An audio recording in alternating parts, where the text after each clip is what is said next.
कि ईडी को केंद्र सरकार और भारतीय जनता पार्टी अपने राजनीतिक हित साधने के लिए इस्तेमाल कर रही है। भारतीय जनता पार्टी जनता के समर्थन का जो दावा करती है उसमें कहीं सच्चाई नहीं है।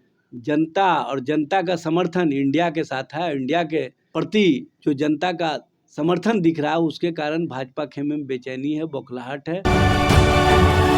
नमस्कार, आप देख रहे हैं तीसरा पक्ष न्यूज नेटवर्क। आज हमारे साथ हैं आरजेडी के प्रवक्ता एजाज अहमद जी। आइए जानते हैं, आजकल एक बहुत चर्चित मुद्दा चल रहा है ईडी को लेकर। सर, ये तीसरा पक्ष आप सवाल करता है कि पक्ष और विपक्ष की राजनीतिक में ईडी के ऊपर राजनीति कौन कर रहा है, पक्ष या विपक्ष?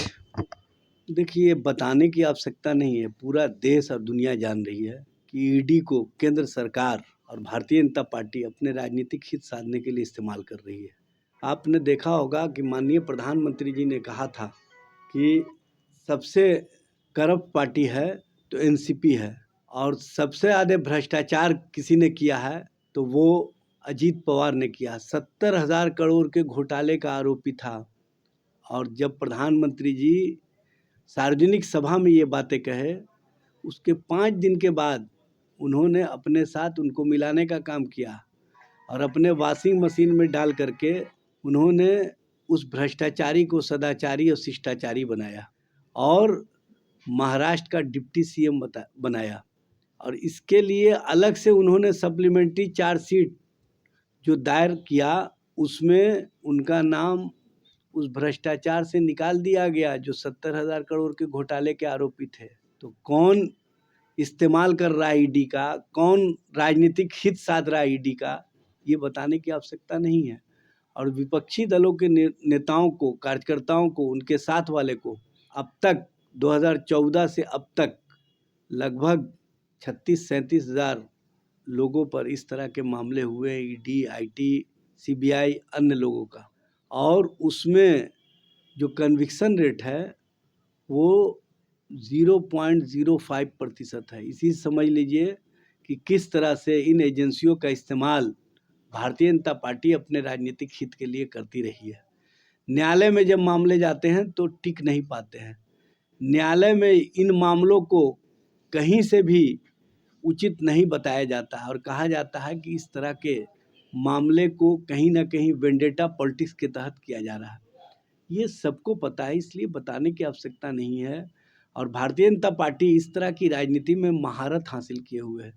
आपने देखा होगा कि असम के मुख्यमंत्री हेमंत बिस्वा शर्मा जो बड़े मामले में आरोपित थे, जब वो कांग्रेस में थे तो अमित शाह जी उनके नाम का एक पूरा चिट्ठा बना करके लोगों के बीच बंटवाने का काम करते थे। जब वही भारतीय जनता पार्टी में आए तो अमित शाह जी से पूछा गया क्या हुआ उस हेमंत बिस्वा शर्मा का, तो हंस करके कहते हैं छोड़िए उस सब बात को, भाई आपके साथ चला जाए तो छोड़िए उस सब बात को। और जो विपक्ष में रहे वो भ्रष्टाचारी, जो आपके साथ हो सदाचारी शिष्टाचारी। कौन सा नीति है, कौन सा नियत है, ये स्पष्ट कीजिए न माननीय प्रधानमंत्री जी, माननीय गृह मंत्री जी। क्यों देश की जनता को और देश के लोगों को भ्रमित करना चाहते हैं? अब देश के लोग भी समझ चुके हैं कि आप एजेंसियों का किस तरह से इस्तेमाल करते हैं, ये बताने की आवश्यकता नहीं है। जहाँ तक सवाल है सर कि वॉशिंग मशीन की सवाल है कि उसके वॉशिंग मशीन में जाते हैं तो कुल साफ़ सुथरा हो जाते हैं, तो उन लोग का कहना है कि मेरा वॉशिंग मशीन 140 करोड़ जनता है, वही वॉश करने की काम करती है। देखिए, उनके साथ तो जनता है ही नहीं है। जनता होती तो वो अन्य राज्यों में जो चुनाव हुए वहाँ वो चुनाव नहीं हारते। जनता नहीं है, उनके साथ कौन लोग हैं ये बताने की आवश्यकता नहीं है। जो भी विपक्ष के नेता हैं, आप देखे होंगे 3 राज्यों का जो चुनाव जीता भारतीय जनता पार्टी, उसमें किस तरह का खेल हुआ और किस तरह से महादेव ऐप के नाम पर छत्तीसगढ़ के मुख्यमंत्री को अंतिम समय तक कहीं ना कहीं ईडी और सीबीआई और अन्य मामलों के चक्कर लगाने पर मजबूर कर दिया गया। और फिर लोकसभा का चुनाव आ रहा है तो जो भी विपक्ष के नेता हैं, चाहे केजरीवाल जी हों, चाहे हेमंत सोरेन जी हों या अन्य लोग हों, उनके साथ वही मामले किए जा रहे हैं। इस तरह के मामले चलाने वाली भारतीय जनता पार्टी जनता के समर्थन का जो दावा करती है उसमें कहीं सच्चाई नहीं है। कोसों दूर है जनता से। वो जनता के हितों के लिए क्या काम किए हैं? महंगाई बढ़ाने वाली बातों पर जनता उनके साथ है। महिलाओं पर अत्याचार करना, यौनाचार करना, भाजपा के नेताओं की संलिप्तता, क्या उनके कारण जनता उनके साथ है? जिस तरह से युवाओं को रोज़गार से डाइवर्ट करके, रोज़गार से भ्रमित करके, ये नफ़रत की राजनीति में कहीं न कहीं झोंकने का काम कर रहे हैं। क्या युवा उस कारणों से इनके साथ हैं? क्या नई शिक्षा नीति के माध्यम से जो शोषित, वंचित, पीड़ित, दलित, आदिवासी, अल्पसंख्यक समाज के बच्चे हैं, उनको उस शिक्षा से वंचित करने के कारण क्या जनता उनके साथ है?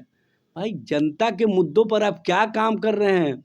हम दो हमारे दो चला रहे हैं और 2 बेचने वाले, 2 खरीदने वाले, और 80 करोड़ लोगों को आपने गरीबी रेखा के नीचे झोला अपने फ़ोटो का थमा करके लाइनों में खड़ा कर दिया 2 किलो गेहूँ, 2 किलो चावल के लिए।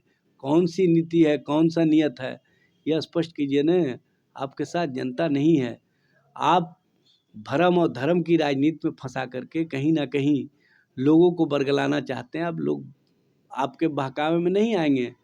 जनता और जनता का समर्थन इंडिया के साथ है। इंडिया के प्रति जो जनता का समर्थन दिख रहा है, उसके कारण भाजपा खेमे में बेचैनी है, बौखलाहट है, और इसीलिए इस तरह का प्रलाप कर रहे हैं।